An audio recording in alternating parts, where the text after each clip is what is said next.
frères-là à venir. Tous ces frères-là, ils peuvent venir ici. Ils étaient venus pour témoigner ce qui était arrivé.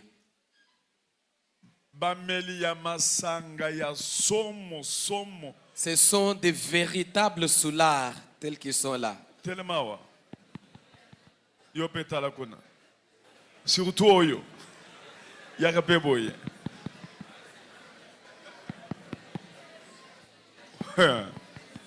Talakuna frère, ba mona kayo. Pusa pembeni.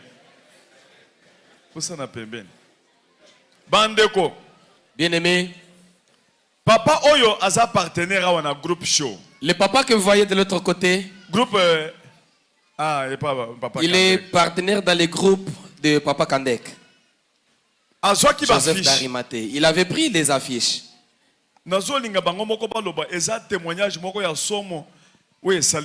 C'est vraiment un témoignage qu'on m'a donné hier.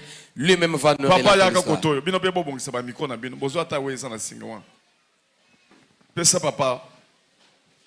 Papa yo banda. Kende boy. Télévision wapi yango. Badana mo bajini kamunda.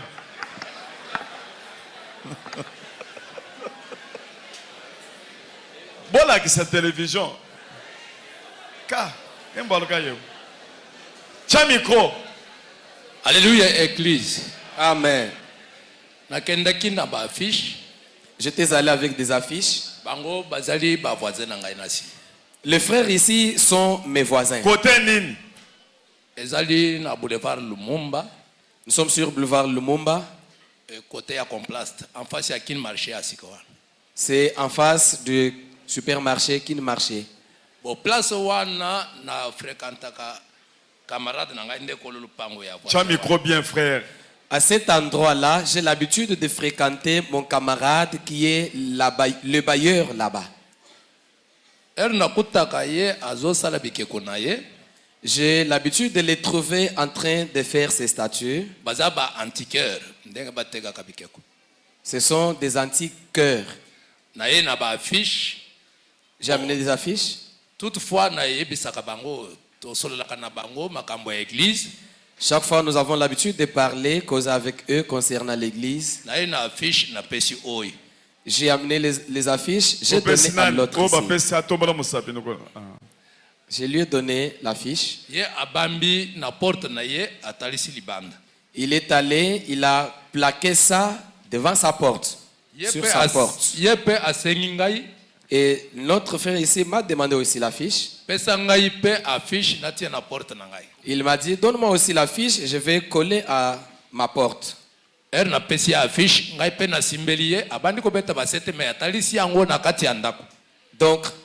le premier avait collé son affiche qui donnait dehors. Le deuxième a collé son affiche qui donnait à l'intérieur de la maison.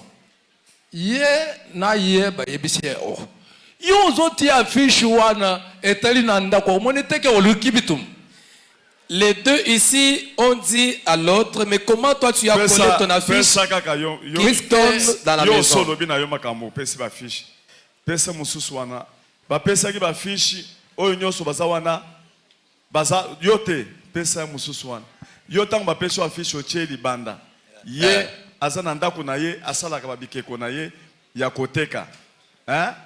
Akamati affiche achango na kati ya ndako achena porte boy akangi porte affiche talis ko na bikeko siko yolo yo siko yebisa kenini tanga na ye pesimile micro zolenga tanga na ye na koti abambi affiche na tuni kabon otuni olobi nini na tuni abi kabon affiche yo chena ndako e bundisa bayanta mbete ya le bien rien.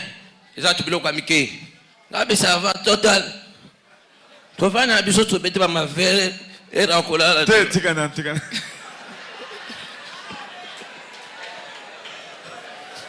Le frère a pris son affiche, il a collé à sa porte, mais qui donnait dans sa maison où il a ses statues, parce que c'est un artiste, il a l'habitude de détailler des statues. Et quand je suis venu, je lui ai demandé, mais Kabong, Comment toi tu dois plaquer ton affiche qui donne dans la maison? Est-ce qu'on ne peut pas combattre tes statues ici? Il a dit non, ça c'est un petit rien. Et donc, ils ont des démons ou bien ils ont des mingi. Ndozoleng. Personne n'a le micro à Simba.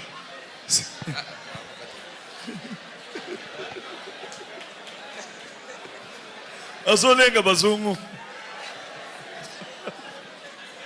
Ça va. Yebisanga na ndengo yebisaki ye. Tangu yo monaki acha affiche na kacha ya ndako na yesika bikeko ezali. Oyebisaki nini? Na bisi kabongo. Affiche otu na kacha ndako wana. Yobiteke kubundisa ba tambete. Ya le bien rien, to la tubilo kwa mike.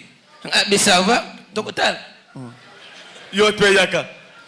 Pesa pe mususu pe apesa ke pe conseil. Yo polo bakinini. Bon, ngai tango na moni affiche etali na kati na ebisi ke yebeke lelo bitumeko bima ye atabandi oyebise nini yebeke lelo bitumeko bima parce que affiche ebandi kota na kati ya ndako mena na ni na ye ezaki bo affiche photo etalaki na kati mena na kati ya ndako na ye yantambo azalaki otubengaka babiki ko wana o asalaka Maintenant, tango ache tu ebisi na dafa que yebeke lelo ndengo saliboyi bitumeko bima lelo maintenant na butu tango je lui ai aussi prodigué le même conseil comme mon ami. Quand j'ai trouvé qu'il a affiché, il a plaqué son affiche qui donnait dans la maison. Or, dans la maison, il a ses statuts. Je lui ai dit en tout cas, ce que tu as fait ici, tu t'es créé des problèmes. Attends-toi au combat, ça va barder aujourd'hui. Bien aimé, suivez bien l'affaire. Frère Oyo asalaka bikeko ya koteka. Ce frère ici est artiste, il a l'habitude de tailler des statues. Mais azalaka na bikeko mususu ya bakisi bango bayebaka te.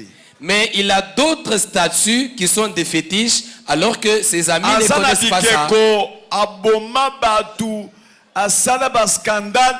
Azana bikeko bayaka ko concilité ya zoboma asa bomi batebele bango baye bakate bikeko wana ezana kati ya place bazali sikoyo ya asala ki yango na makasi ameka akamati sikoyo photo ya affiche achena kamwanda kuna yewana na porte sikoyo affiche wana ezotala bikeko yesu ko alobi na mona makasi ya mutoyo totala lelo bikeko yo na ye.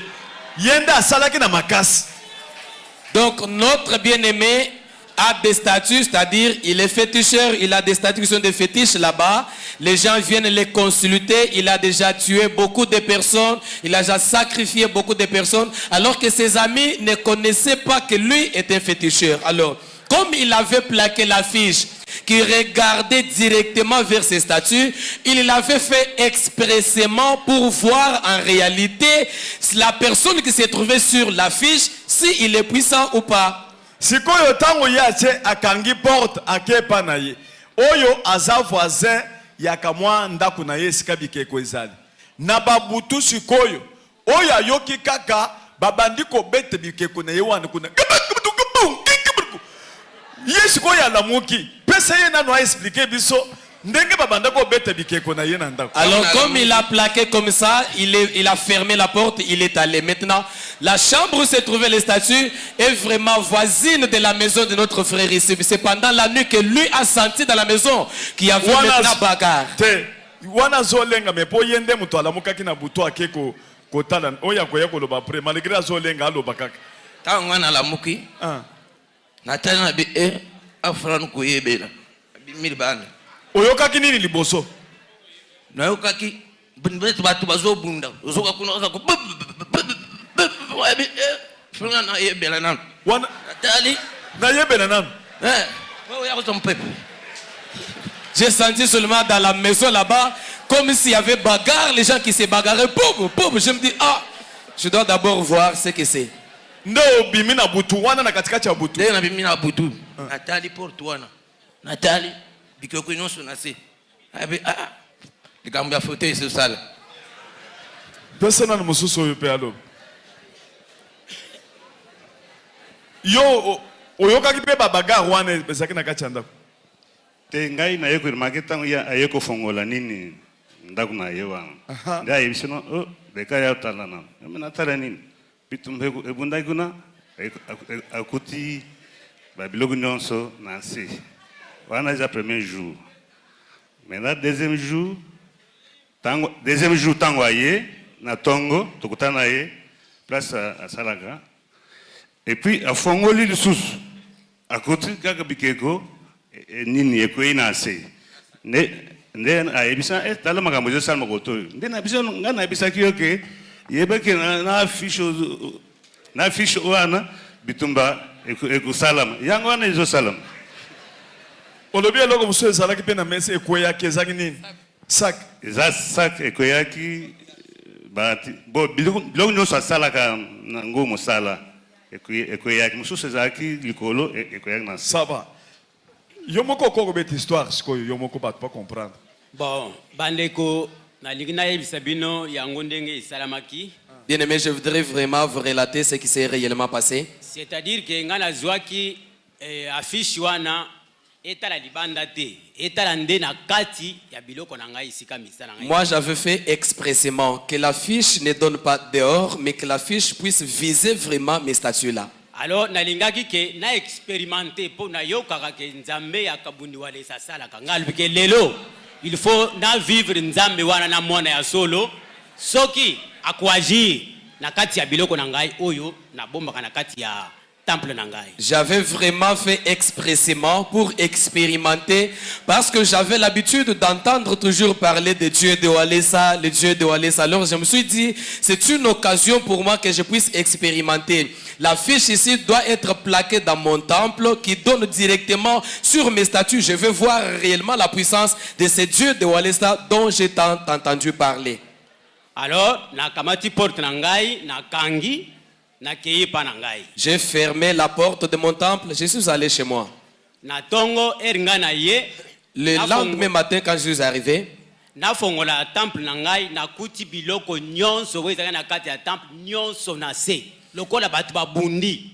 Lorsque j'ai ouvert le temple, j'ai trouvé le désordre, donc tous les biens étaient éparpillés. C'est comme s'il y avait des gens qui se sont bagarrés dans la maison.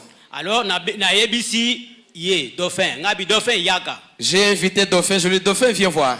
Na tuni comment expliquer que biloko na nga nyonso ezaki na kati ya temple na nga nyonso sopa na sibo pona nini? Je lui ai posé la question, comment expliquer que tous mes biens qui étaient dans la maison, c'était en ordre, mais maintenant c'est dispersé.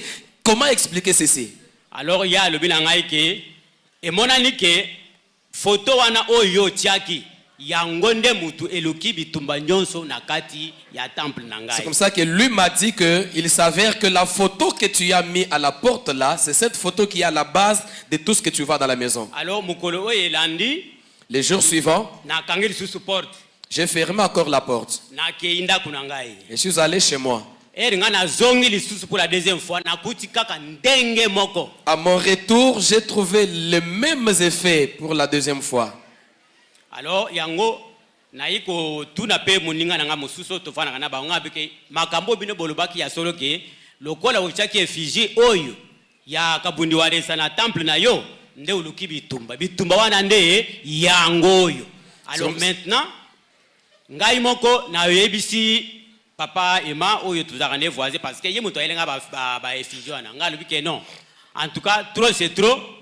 Na expérimenté nzambe ya papa walesa malam na monike azali nzambe oyo azali kwagir. Lanzela photo. Alors désormais na tiki misala nyonso wana. Na ye pa na ye. Po ya kangola ngana misala nyonso wana ya mabe. Natika la mosali na ye na kata etonga na ye. Ça va. Ndele kwa mutu ya ngana ye ko yebisa bino. Zela na. Ndeye ko sala kendeko oyo aye ko ya. Aye ba délivrer ye. Tango ba délivrer ye ba ye ko kutaki azana makambo ebela koloba ba pesa ke mukanda moko boye mukanda wana nda banda ko tanga ti lokola banda ko linga ka biloko bakisi ba magie. Ndake kokuta siko numéro abengi numéro wana kocha en contact na numéro wana nde baye koinitie ye bayebisaki atikala kaka pamba ndenge babota ye atindelaki biso mpe foto wana oyo atikalaki pamba ntango nazoloba pamba bozo comprendre bilamba te ndoki mpenza atindeli biso atindi mpe foto wana pamba ka boye talaka papa oyo epuis azozwa bambongo ba $20,000 ba $15,000 azokende na babar oyo eza na pembeni awo azokende na babar ya minene bazopesa basi mbongo bazobima na basi bazopesa bato masanga azosakrifie bato wana sikoyo aye koya sikoyo ntango aye badelivre ye nde ye kosala sikoyo ke natindi bango bakende bazwa babikeko azalaki na bikeko mosusu abombi yango na kati ya bikeko wana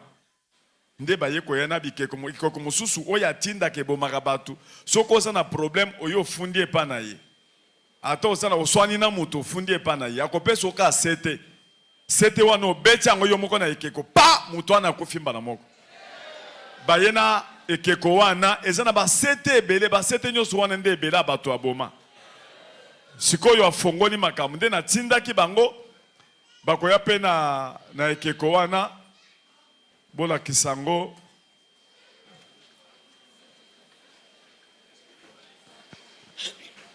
Il s'est fait que l'autre frère, lorsqu'il a constaté ça, il est venu directement.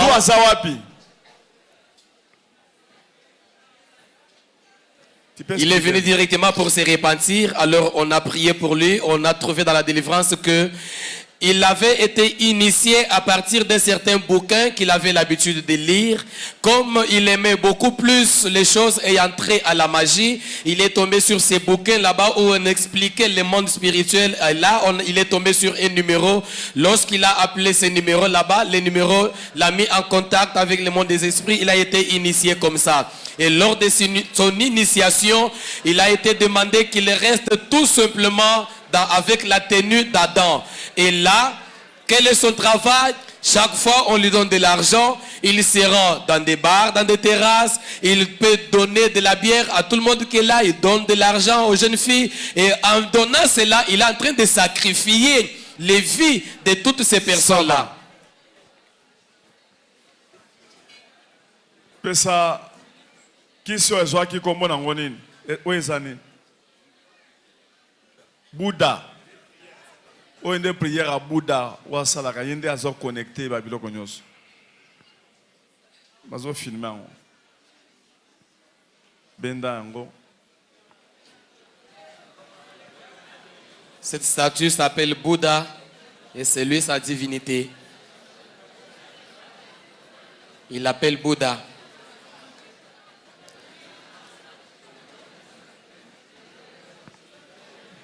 Avant à expliquer beaucoup kocha délivrance naye nandenge baye ko kende naye nandako ba filmaki nandako esika bikeko ekoyaki Jouane logo nini salimi kuna na maison chanson na kati ya temple Jouane logo nini salimi kuna na maison Jouane logo nini salimi kuna na maison na kati ya temple biloko oyo to utilizaka biloko nyonso misusu ebukani ekwei na se eza biloko nini poti biloko nyonso eza biloko nini basati nyonso oyo topesa ye ya mosala na ye oyo biloko oyo ya utilizaka biloko nyonso ezaki na kati nyonso ekwei wapi na kati ya temple na biso ekwei na se ekweyaki mpona nini pona puissance o wapi puissance ya nzambe akapundi walezi puissance eutaki wapi puissance ekuti na lola la lola à partir ya nini à partir ya pasteur mosali na nzambe puissance eutaki na lola euti wapi ekotelaki place nini parce que bino boza na temple na nzela nini na nzela na effigie na ye na nzela effigie nani atiaki effigie effigie batiaki wapi na liboso ya temple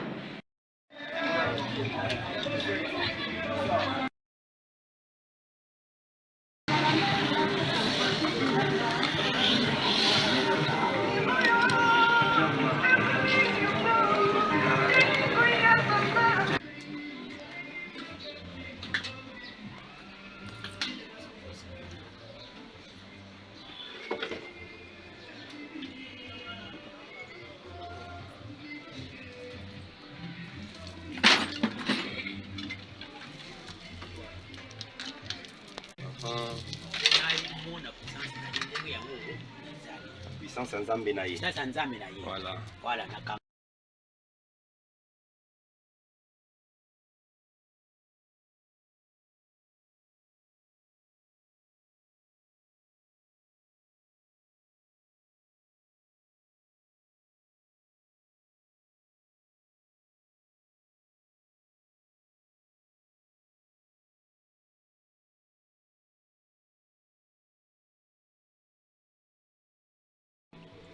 Bilambo bandolata pona ko expliquer biso bilamba ta ngolata ka acte nango salaka.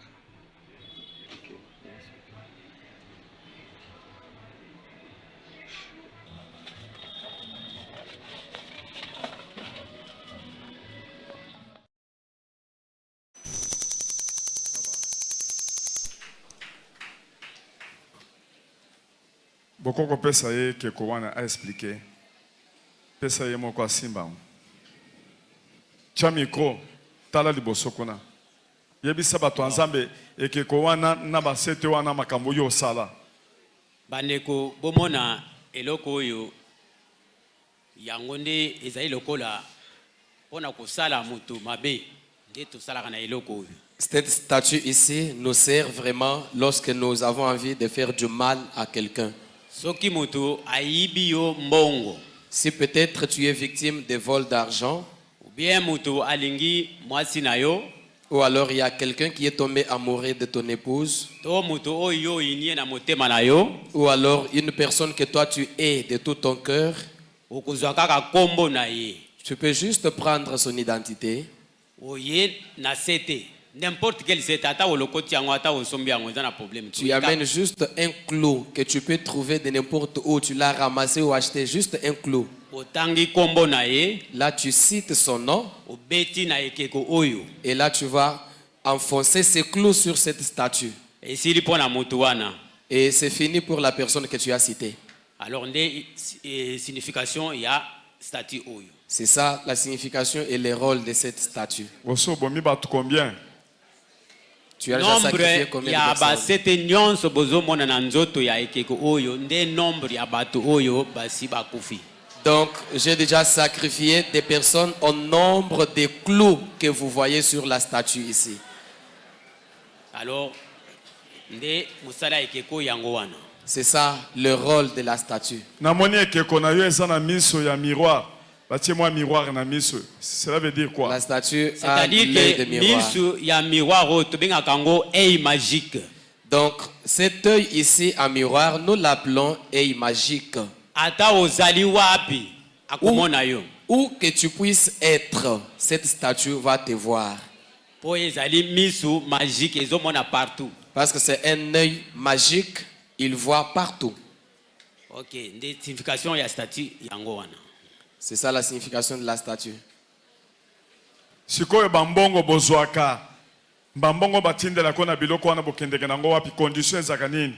Bambongo tozwaka eza mbongo ya mukete tozwaki bambongo ebele. En tout cas, l'argent qu'on nous envoie chaque fois, ce Mais n'est mbongo pas... wana tozokoka kosana yango likambo penza C'est ya beaucoup malunga. d'argent que nous avons gagné, mais on ne peut pas faire quelque chose avec ça. Alors mbongo wana tozali kaka kobebisa yango na babar na basi. On va tout Kokapela simplement bato. dépenser cet argent dans des bars, donner à des femmes. Koluka bato oyo bazali be esprit faible soko moni ye peut-être okabeli ye mbongo ale o attirer ye osali ye mabe na nzela Et yeke. je vais chercher, identifier des personnes ayant l'esprit faible. Si je l'identifie comme ça, je l'approche, je lui donne l'argent et c'est fini, je l'ai sacrifié. Nde yango wana. Na bar soki ozosomba il faut si sambongo nyonso wana esila jour moko. Ekosila même ata oza na $5,000 pourvu que ozotambola okolala pongi nokite. Donc, on avait comme mission de dépenser tout l'argent qu'on va te donner. Même si c'est $5,000, tu seras obligé de Ozana sillonner lopango dans des bars. ososomba pe lopango na mbongo wana. Yango nalobi ke mbongo wana tosala yango eloko te nazali kaka na lupango moko mais ezali inachevé esila te. Bon, mpo mbongo eza mbongo mabe eza mbongo ya misala mabe. esalaka nango eloko te. Donc tu ne peux pas faire quelque chose de spécial avec cet argent-là. Je n'ai qu'une seule parcelle, inachevé. D'ailleurs, je n'ai même pas encore terminé la construction. Cet argent était dédié tout seulement au sacrifice. Je ne pouvais rien faire de spécial.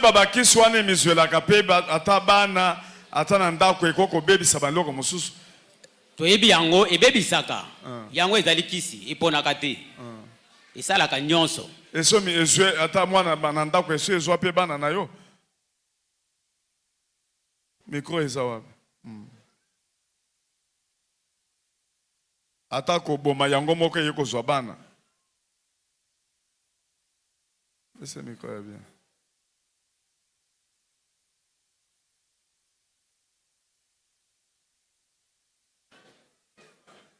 Pope sata micro asinga.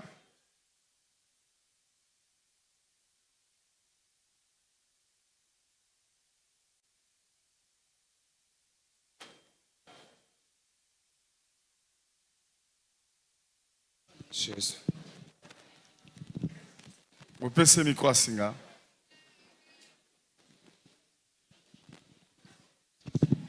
Ça va.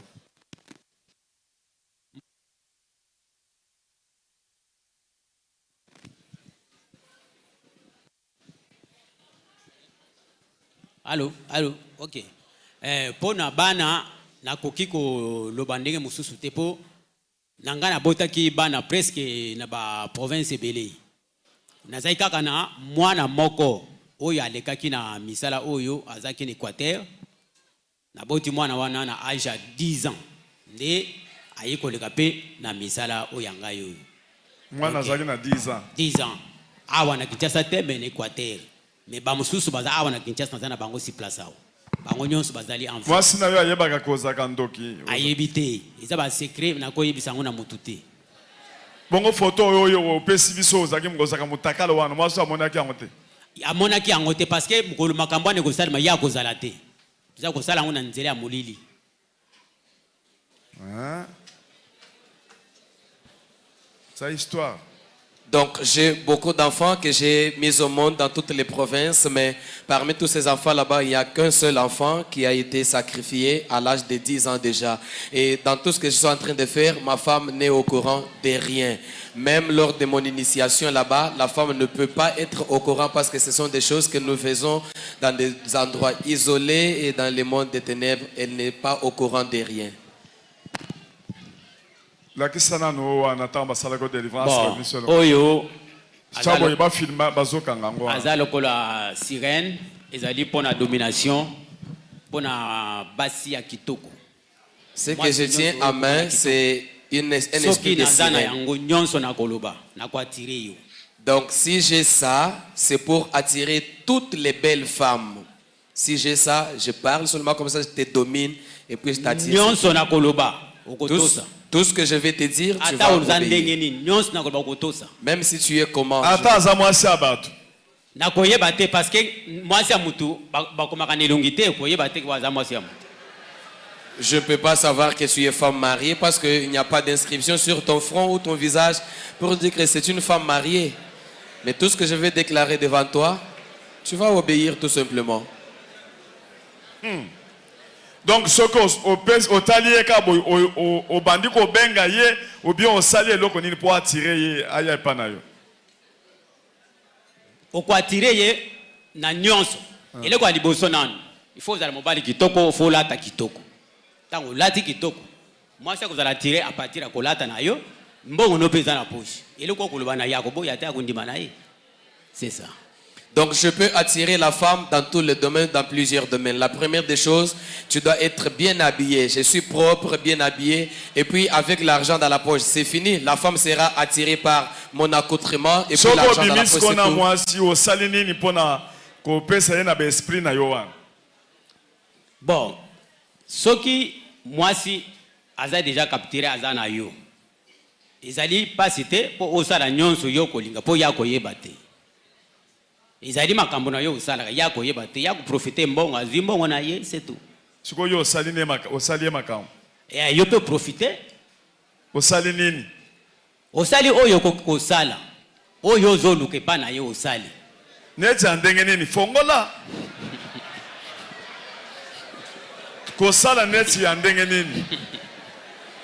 Oyo basalaka mwasi na mobali. Te nazoloba wana te.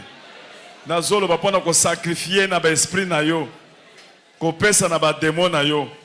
Ko ba chance na ye ba vie na ye. OK, ezali boyi. Soki que Monique peut-être aza trop dire na yo. Ozika éponge, ne papier mouchoir, oui, le connu so utiliser nango récupérer en aucun nango. Il a zoami déjà. Azwami déjà. Wana ozwi vi na ye obi obomi ye azwami ndenge nini? Tia micro boyi pembeni tala. Ozwi vi na ye sikoye kozala malamu te. Akozala pe susu na chance malamu na mokilité. Vi na ye akokoma ni kaka bongo kaka mosali kaka ya misala mabe. Peut-être bandumba nyonso bomonaka oyi bale kaka na banzela wana. Omona mwasi kitoko mais atuli azana libala te. À partir ya kubimana mibali oyo bazana be esprit mabe. Donc je peux arriver à sacrifier des femmes comme je veux, c'est-à-dire après lui avoir donné l'argent et les attirer, je peux faire tout ce que je veux après être sorti avec elle. J'utilise tout simplement la serviette que nous avons utilisée là-bas, c'est fini, je vais sacrifier la vie de la fille. C'est comme ça qu'elle va rester, elle n'a pas de chance dans la vie et tu peux trouver beaucoup de putes que vous voyez ou dans la rue, elles sont belles mais elles n'ont pas de mariage, c'est parce qu'elles avaient connu des maris comme ça et qui ont sacrifié leur étoile. Donc na bar wana, na babutu, na boîte de nuit, makambo ezalaki ebele makasi. Oui, butu baibanga eza butu. Butu ezali sika milimo nyonso ya mabe ya mbindo etambolaka. Na butu, biloko nyonso ya mabe ezalaka na butu, ezalaka na moi te. Ça va. Conseil nini okopesa basi en général? Bon, conseil na kopesa na baninga basi ezali kake bozala fidèle na mibali na bino. Ata nano bali te uzala kati ya ndako. Zala quand même na kotosa baboti na yo. Po baboti bakoloba tosa yango. Parce que soko tosa yango te, okayi kokutana na mobali ya mabe na butu.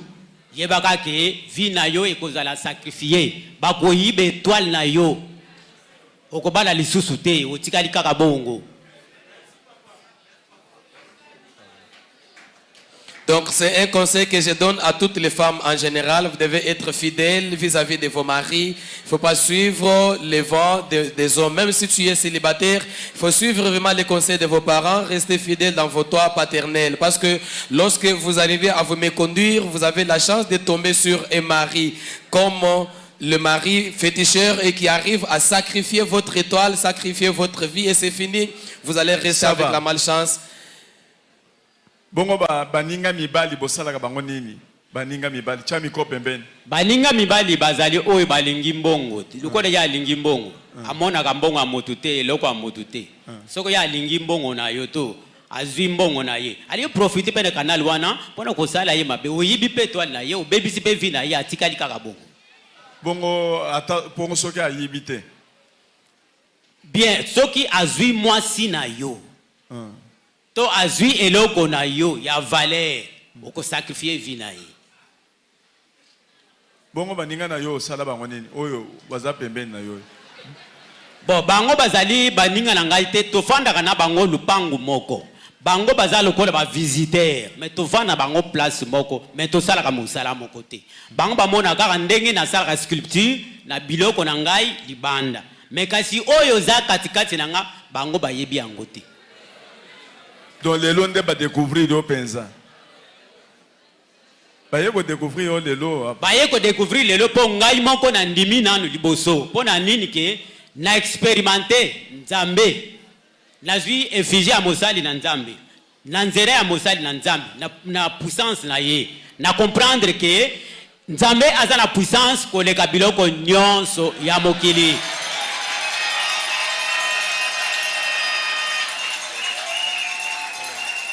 J'ai expérimenté aujourd'hui que c'est Dieu qui est plus puissant que toutes les choses de ce monde. Parce qu'à travers juste l'effigie que j'ai placée dans mon temple, l'effigie de l'homme de Dieu, sa puissance a dérangé mes choses. Voilà pourquoi je témoigne que c'est Dieu qui est plus puissant que toute autre chose. Alors ezali nzambe ya kabundi walesa. Nde nzambe ya solo, nde nzambe azali puissant à travers réfugiés à agir, à comprendre que c'est le véritable Dieu. En tout cas, j'ai découvert que Jésus-Christ, le Dieu de Kabundi Walesa, c'est lui le véritable Dieu. Parce que juste à partir de l'effigie que j'ai placée dans mon temple, j'ai vu des effets. En tout cas, rien à dire. Je comprends tout simplement qu'il est le véritable Dieu. Oyo ezali babak pour na pouvoir, pour na dominer, si tout ce kolingi ko tekisa bikeko oyo to salaka. Alors ce kolingi ke ekeko na yo ete kama malamu. Alors nde yango to utilizaka yango. Yango nda bilembo. Yo simbango bien pour pas filmer. Ezande bilembo ya pouvoir. Donc cette bague ici, c'est juste l'insigne du pouvoir. Comme je suis en train de faire des sculptures là-bas, si je veux vraiment couler ma marchandise, j'utilise ça comme pouvoir afin que ma marchandise soit directement coulée. Wan eza lion, tozomona, eza nini wan? Ezali elongi ya lion. C'est vraiment la tête du lion. Esala kamusala nini? Esala kamusala pour na pouvoir na yo. Yango nde pesa kanga force siko pour na sala ou bien accueillir devant un acheteur. Yango ezala nzoto na ngai siko na ko dominer ye pona teka eloko na ngai malam. Na prio yozo na prio oyo ngana lingi.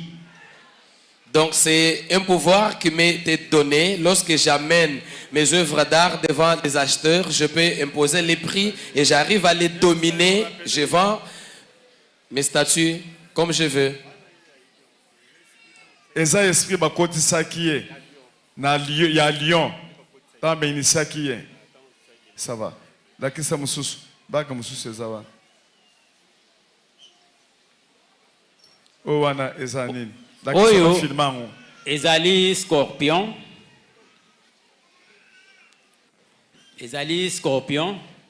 Ça c'est le scorpion. Signification nango ezali pona ko porter malheur na batu oyo nyonso oyo inaki wana. La signification de cette bague c'est pour faut utiliser bague wana. Bague wana ezaka na maboko. Yango ndeske ko pesa yo force pour osala misala wana ya kwa mvute mutu po mutu azwa malheur. Cette bague qui a l'effigie des scorpions, ça nous donne le pouvoir ou la puissance de faire du mal, nuire à la vie de quelqu'un. Lorsque je vais maintenant envoûter quelqu'un ou bien lui faire du mal, je dois porter cette bague là-bas pour avoir cette puissance appropriée. Ça va. Mususu ezani. Nyonso ka ndenge moko bango oyo mususu ezali kaka yango na yango kaka. Eza ndenge moko. Bango nyonso baza kaka même bague. Baza la même puissance. Bango nyonso baza ndenge moko. Bon, oyo ezali câble ya protection. Câble oyo eko servi ngai ata na molili ata wapi place nyonso ngana kozala. Soki mutu peut-être ya mabe mususu koleka ngai. Ou peut aza na puissance koleka oya ngai. Akomona ngai te. Donc yango eko dominer ye. Aokokate même ata basali kake eloko te. Donc c'est les câbles de protection, je l'amène partout où je me retrouve, même dans le monde des ténèbres. Même si je rencontre quelqu'un d'autre qui a une puissance plus que moi, il ne peut rien me faire.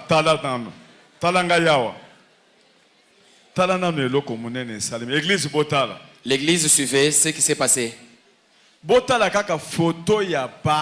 Voyez juste, c'est juste une photo. Et qu'on neutraliser la puissance juste une photo qui est allée neutraliser toute cette puissance. On a renversé les statues toute la nuit.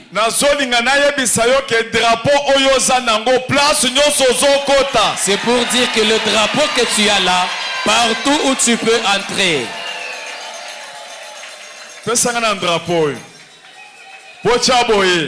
Est-ce que vous pouvez balancer? Je vous avais déjà dit ça.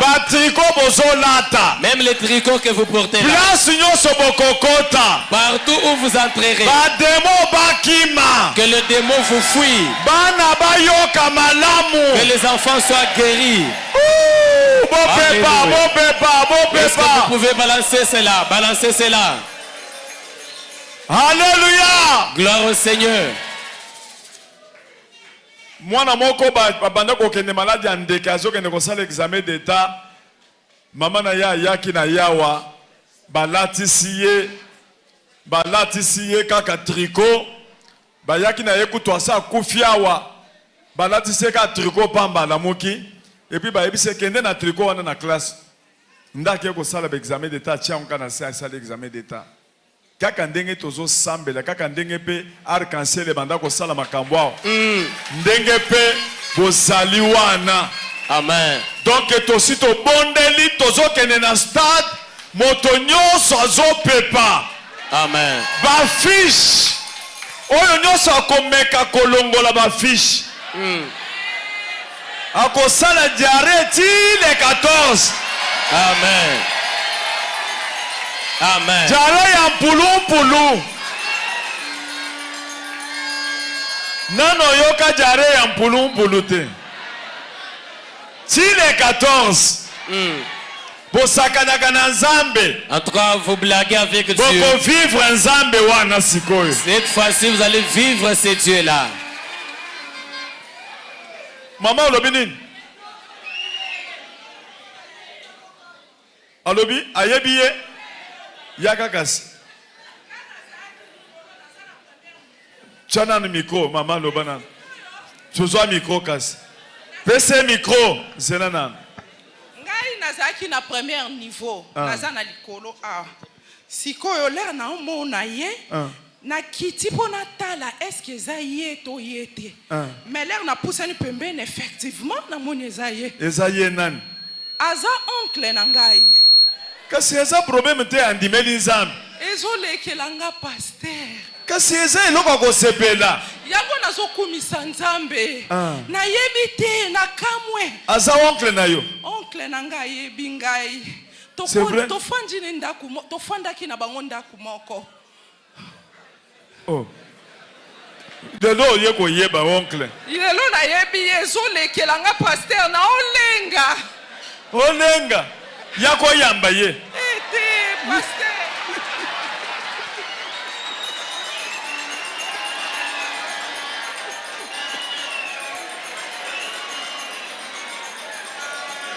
nalenga popesa ye place mama wana boluka place popesa ye abanda kotala noko na ye de boluka place popesa mama wana mama Nzambe na yo nda asali ke abongola motema Nzambe na yo ba prière na yo yango fo oyamba ye ifo oyamba ye yakana no mama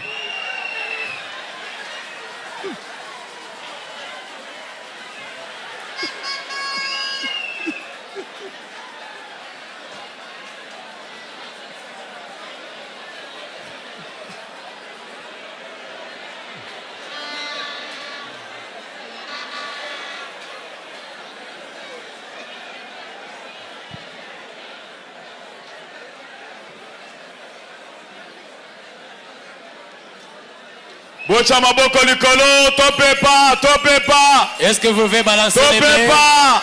Vous pouvez balancer les mains. Pas. Balancer les mains. Pas. Balancez vraiment les mains. Haleba chantre.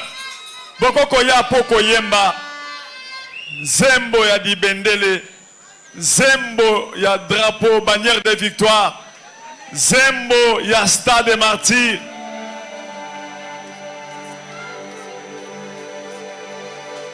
Olobi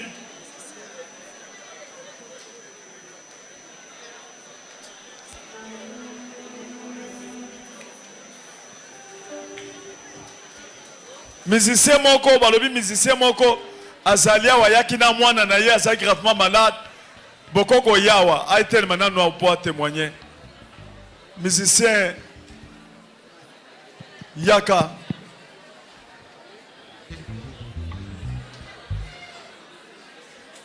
bopese micro eloko nini esalemi tala nanu kuna yo za musicien ya wapi mwana aza na nsima amen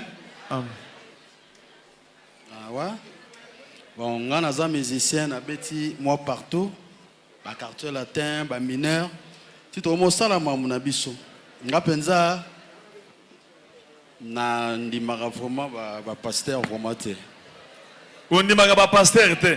Nandimaka te, ba témoignage, ma moto nandimaka te. Au moins na lokuta. Maman na lokuta.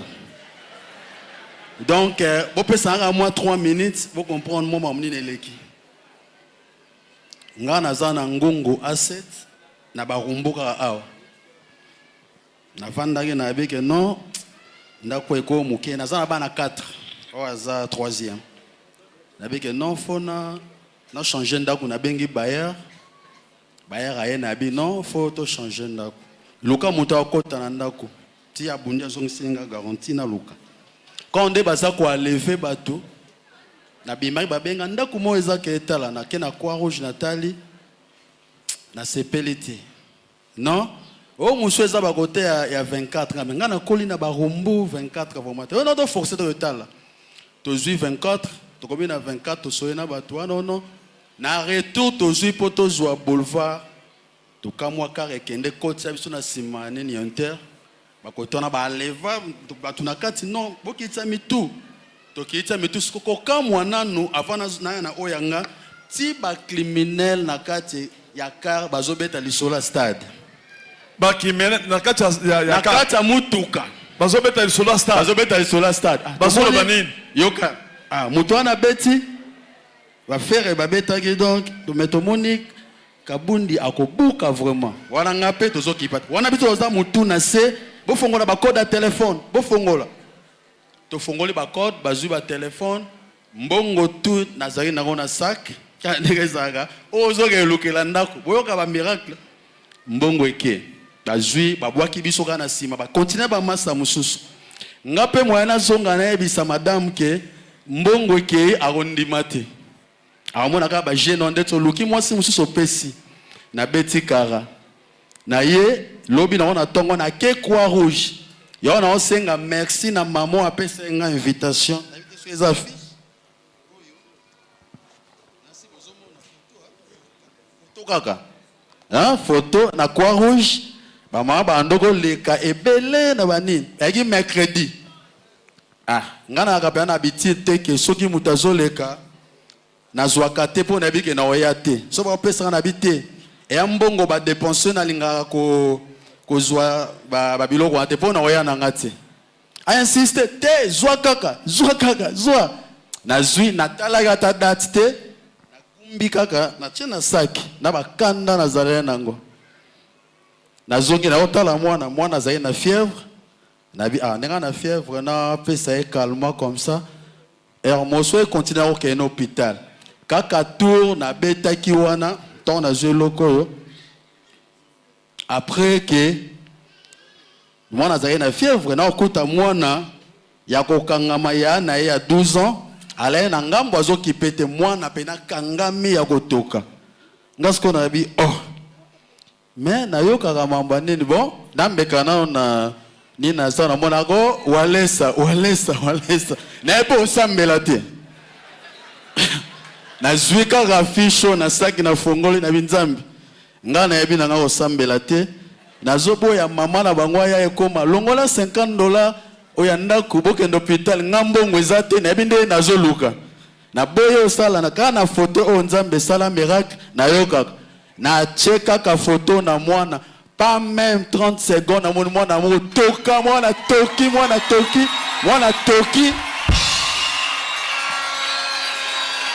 na moni mbala mwana yebisinga ke ayo yebisinga ke papa dite ameli eleki na ngope na vandi na biyango makambo na yoka ka seke za vrai ngana mona luka batu bazaba soki nde nzoka pena zaka ya solo po na moni eteka na photo ya pamba mama bango tanga ye jusqu'au courage oye ça c'est Brija nan obiki na photo mwana asalaki crise na zuka photo na che zoka mère ayebi na ye mère avandi abi na photo ngakutu papa azarane loro mona lopori po ateka makemba na lopori kasavu abi déjà ya simba nga boye mo mususu soka zara na chanter quelque part na lopori mamunanga kenda très bien yo linga ba église te akoyo mo moni ngana reteka bo bango bateka makemba na ngana ya na ye bango soda makembe teli foka ateka donc soka teki te faux j'espère dimanche na oya na ye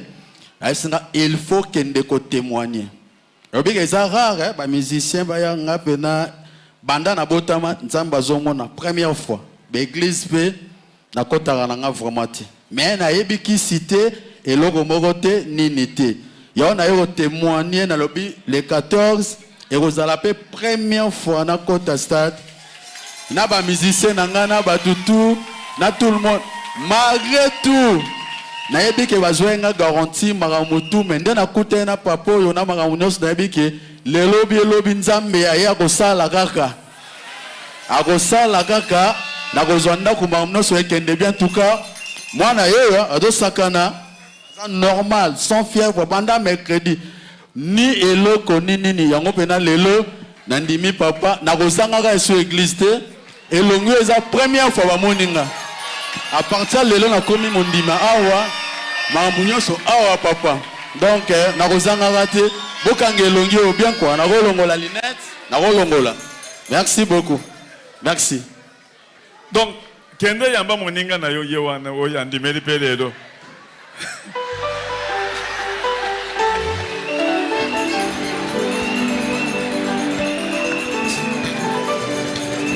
Non.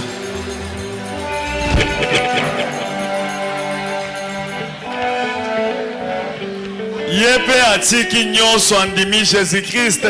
Azasu ne lokote. Yamba ye bokomi ba frère. Non, nga ezake na boma mutute na sala mabete na yebiki cité nga na yo témoigner o nzamba sali na libota nanga.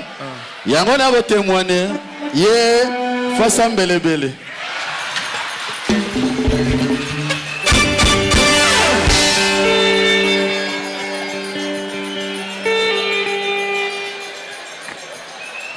Hallelujah.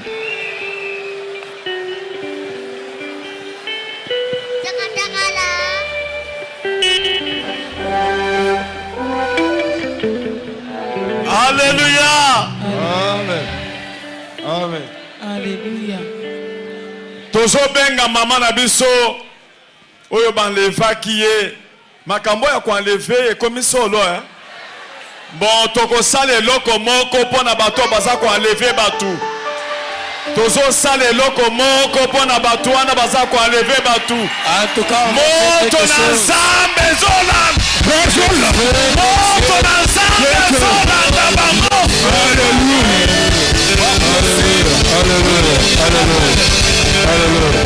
Tous les militaires seront suivis par le feu de Dieu. Alléluia. Mama wana yawa o banleva ki aya onoki. Alléluia. Sala. Bo sala boye. Jésus. Levez la main. Boloba bino batu baza ko enlever batu. Vous les kidnappeurs. Jésus-Christ. Jésus-Christ. Notre bannière de victoire. Notre bannière de victoire. Les dieux de Walesa. Les dieux de Walesa. Motonaye. Que son feu. Ezokita. Vous poursuivez. Ezokita. Le feu de sang. Au nom de Jésus. Jésus. Levez la main. Une minute. Je vous appelle. Place Bazali. Place Bakangi Batu. Place Bazolala. Allez, moto. Partout où sont enlevés les gens, on va envoyer le feu. Le feu de Dieu va les poursuivre partout. Au nom de Jésus.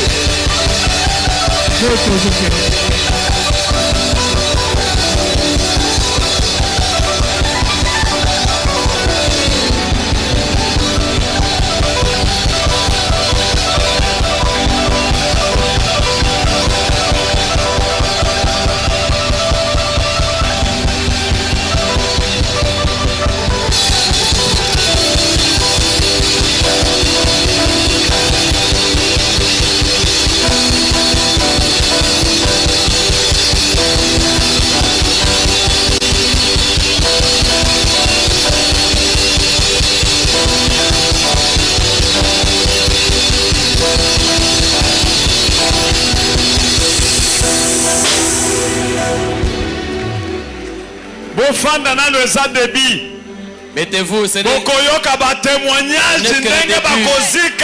Vous allez apprendre des témoignages. Ici, on ne blague pas. Faut que tu aies au moins 4 bas fleurs, boy. Retourner ça la vacances. Et ça bien, c'est insuffisant. Mais ça, maman, on a un micro. Voilà un témoignage de maman. Maman, kende kaka, tout droit au bit. Pour errer le sous-souté. Kende kaka na bit. Tiobo. Yesu. Bande konzamba zakati nesika oyo. Bien-aimé, Dieu est en ce lieu. Maman Véro Belongo, na sala ka propriété awa. Je m'appelle Maman Véro Belongo. Semaine okuna, na yaki ko sala musala nzambe. Na yaki mercredi, na lali awa 3 jours, na bana ko sala jeûne, na zo sala musala ya nzambe. Na sala ka musala nzambe te za la tour na ngai za la tour na ngate, na sala ka pona nzambe.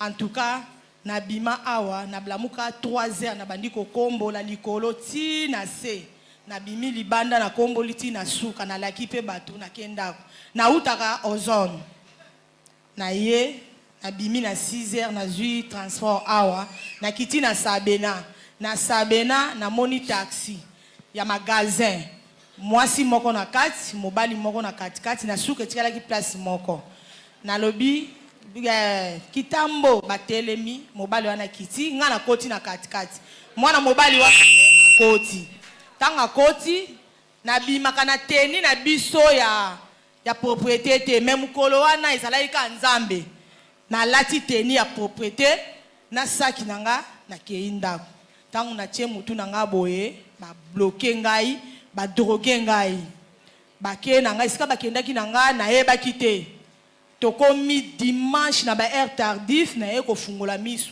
biso batutomela masanga te